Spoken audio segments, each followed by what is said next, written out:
नमस्कार, मैं उमाशंकर शर्मा हाजिर हूँ फिर से एक नई जानकारी के साथ अपने YouTube चैनल उमाशंकर शर्मा 1339 पर। तो जैसा कि आप सभी जानते हैं, माता रानी के नवरात्रि के जो व्रत हैं वो चले हुए हैं और नवरात्रों के समापन का समय भी नजदीक आ चुका है।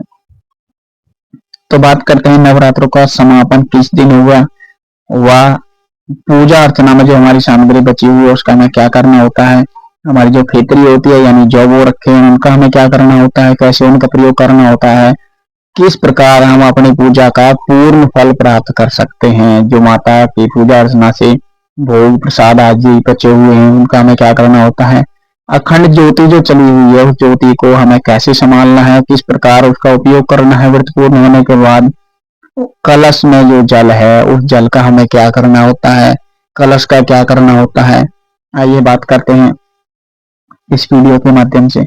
सर्वप्रथम निवेदन रहता है कि यदि आप हमारे YouTube चैनल पर नए हैं तो हमारे YouTube चैनल उमाशंकर शर्मा 1339 को सब्सक्राइब अवश्य करें ताकि आपको पूजा से संबंधित हर जानकारी समय पर प्राप्त हो सके। तो सभी भक्तों से निवेदन है कि जिस प्रकार आप जानते हैं यहाँ जो वीडियो बनाए जाते हैं वो भक्ति साधना को ध्यान में रखते हुए बनाए जाते हैं ताकि आप सभी को पूजा से संबंधित जानकारी प्राप्त हो सके। जानकारी पसंद आए तो वीडियो को आगे शेयर और लाइक अवश्य किया करें। बात करते हैं पूजा सामग्री की, क्या करना चाहिए उसका और किस दिन हमारे व्रत खोले जाएंगे, किस दिन व्रतों का समापन होगा। कुछ परिवारों में क्या होता है, अष्टमी के दिन माता के व्रत पूर्ण किए जाते हैं, अष्टमी के दिन माता की कढ़ाई लगाई जाती है। साथ ही कुछ परिवारों में रामनवमी के दिन माता की कढ़ाई लगाई जाती है और नवमी के दिन व्रत पूर्ण किए जाते हैं। वो एक आपका पारिवारिक विधान है कि आप किस दिन व्रतों को पूर्ण करना चाहते हैं, किस प्रकार से आपके परिवार में करते आ रहे हैं आप उस हिसाब से माता की कढ़ाई कर सकते हैं। लेकिन बात आती है जो हमारी सामग्री होती है उसका हमें क्या करना होता है, कैसे हमें उससे अपना पूर्ण फल प्राप्त करना होता है। तो बात करते हैं जो हमने खिचड़ी यानी जौ बो रखे हैं उन जौओं को सबसे पहले हमें अपने घर में हवन या पूजा पाठ कराना चाहिए। उसके बाद माता को भोग अर्पण करना चाहिए। उसके बाद हमें कन्याओं को बिठाकर भोजन कराना चाहिए। साथ ही कन्याओं को दक्षिणा देकर विदा कर दिया जाता है। तो सामग्री को उसके पश्चात उठाया जाता है। तो हमारी जो जोत होती है, अखंड ज्योति जो चली हुई है उसको हमें छीटना नहीं है, हम बस जो जोत रखी है उसको थोड़ा सा हिला देते हैं, जिसको स्थापन कहते हैं या देवताओं की विदाई भी कह देते हैं। अखंड ज्योति को थोड़ा सा हिला देते हैं नीचे से और फिर उसको ऐसे ही छोड़ देते हैं, जब तक चलती रहेगी तो तब तक चलेगी जितना कि उसमें है। पूर्ण होने के बाद जो भी उसमें बत्तियां वगैरह बची हुई है उसको एक पात्र में इकट्ठा कर लेना है। साथ ही हमारी जो खेतरी होती है, जौ होते हैं, उन जौ को आप निकाल के अपने कानों में भी लगा सकते हैं, कानों पर रखते हैं। कुछ परिवारों में परंपरा है कानों के ऊपर रखाए जाते हैं व कुछ परिवारों में उनको जल में प्रवाहित किया जाता है। साथ ही बात आती है जो हमने कलश रख रखा है जल का, उसका हमें क्या करना होता है, जल का जो कलश रखा है और उस कलश के ऊपर आम के पत्ते या टहनियां लगा रखी होती हैं, क्या करना होता है, उसी टहनी से कलश के जल से पूरे घर में छींटे लगाने होते हैं। शौचालय को छोड़ देना होता है, पूरे घर में छींटे लगाने हैं। उसके पश्चात जो जल बच जाता है उस जल से परिवार के लोग स्नान कर सकते हैं।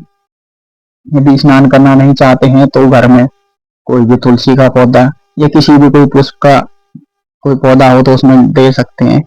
साथ ही बात आती है कलश के अंदर कुछ सामग्रियां डाली जाती हैं, जैसे सुपारी डाली जाती है, सिक्का भी डाल देते हैं और हल्दी की गांठ भी डाली जाती है, थोड़ी दूर्वा भी डाली जाती है। तो उसका हमें क्या करना होता है, यदि हमने सिक्का डाल रखा है या सुपारी डाल रखी है तो उनको निकाल के लाल कपड़े में बांध के हमें अपनी तिजोरी में रखना होता है, जिससे कि माता रानी की कृपा दृष्टि हमेशा हम पर बनी रहती है और हमारे धन के भंडार भरे रहते हैं। यदि इसमें हल्दी की गांठ है तो हल्दी की गांठ को निकाल के पीले कपड़े में बांध के हमें अपने वस्त्रों में रखना चाहिए, जिससे कि हमारे वस्त्रों के भंडार हमेशा भरे रहते हैं और वस्त्रों के साथ साथ आप उसे तिजोरी में भी रख सकते हैं। तो इस प्रकार से हमें पूजा की सामग्री का प्रयोग करना होता है। साथ ही जो बची हुई सामग्री होती है, जैसे खेतरी जौ की रेती बच जाती है, कुछ जौ बच जाते हैं, जो मिट्टी का जो कलश होता है वो भी बच जाता है, उसको नदी में प्रवाहित करना होता है। साथ ही बात आती है नारियल जो रखा होता है, नारियल का क्या करना होता है। नारियल जो है वो माता की पूजा में प्रयोग किया होता है, वो बहुत ही शुभ माना जाता है। उसको अपने पूजा स्थल में रख सकते हैं। पूजा स्थल में रखने के बाद एक दिन के बाद या फिर उसी दिन हम उसे तोड़कर उसके जल के या तो पूरे घर में छींटे लगाएं या फिर उसे प्रसाद के तौर पर सभी ग्रहण कर सकते हैं। दोनों रास्ते होते हैं। अगर छींटे लगाते हैं तो घर का शुद्धिकरण होता है, अगर प्रसाद के तौर पर हम ग्रहण करते हैं तो हमारी अंतरात्मा का शुद्धिकरण होता है। और जो नारियल में से जो गोला निकलता है उसको भी प्रसाद के तौर पर हम सभी ग्रहण कर सकते हैं। तो इस प्रकार से माता रानी के नवरात्रों की पूजा सामग्री को हम प्रयोग में ला सकते हैं। एक बात और बताना चाहते हैं, जिस प्रकार से कई प्रश्न आए हुए थे कि अष्टमी कब है और नवमी कब है। कुछ लोग कह रहे हैं कि दोनों एक साथ पड़ रही हैं, दोनों एक साथ नहीं है, क्योंकि इस बार नवरात्रे 9 नहीं होकर 8 थी। तो हमारी जो अष्टमी की तिथि है वो 5 अप्रैल को रहेगी, 5 अप्रैल को अष्टमी मनाई जाएगी। वहीं साथ में जो नवमी मनाई जाएगी वो 6 तारीख को मनाई जाएगी।